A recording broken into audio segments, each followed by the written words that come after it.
Catholic News Roundup is brought to you in part by PewSitter.com, your online Catholic newspaper for the third millennium, CatholicMediaCoalition.org, in line with the Church, online with the world.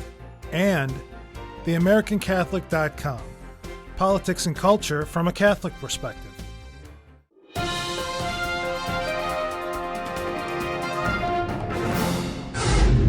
Hello and welcome to today's edition of Catholic News Roundup. I'm Michael Voris. Pope passes out red hats. Pope Benedict XVI has named 24 new cardinals, including 2 from the United States, Archbishop Raymond Burke, head of the Vatican's highest tribunal, and Archbishop Donald Wuerl of Washington. Quote, "The universality of the Church is reflected in this list of new cardinals," the Pope said. The Pope announced the names at the end of his weekly general audience and said he would formally install the cardinals during a special consistory, a ceremony at the Vatican, November 20th.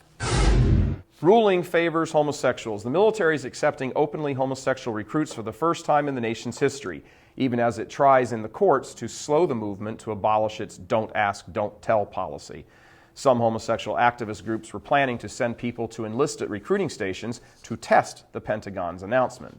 Meanwhile, a federal judge in California whose ruling last week brought the 17-year policy the closest yet to being overturned was likely to reject the government's latest effort to halt her order, telling the military to stop enforcing the law. The Justice Department will likely appeal her decision.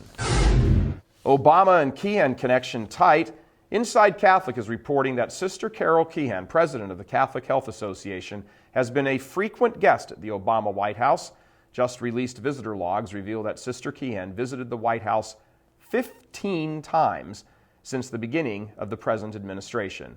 However, on 7 occasions, Sister Keehan met with Obama himself, reflecting Sister Carol's importance in the eyes of the administration in both passing the health care bill and controlling the ongoing health care debate. Stay with us, back in just a few seconds. Catholic News Roundup is brought to you in part by NewOxfordReview.org, the voice of Catholic Orthodoxy, in print and on the web. And RenewAmerica.com, expanding the influence of America's grassroots in the cause of freedom. CatholicUnderground.com, the podcast about our Catholic faith and new media. Massive march to the Megacenter. Pro-lifers in Houston, Texas are uniting and promoting a march against the city's new Planned Parenthood Center.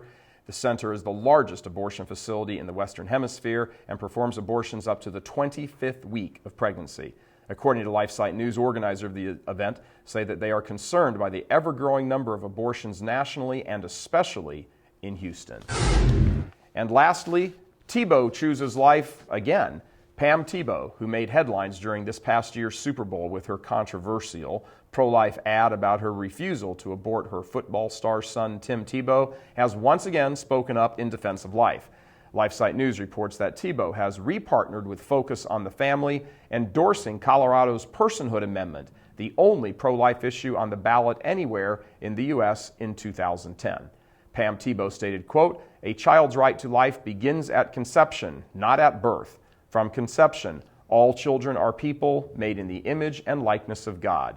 Thus, I support the Personhood Amendment and appeal to Colorado voters to vote yes on Amendment 62.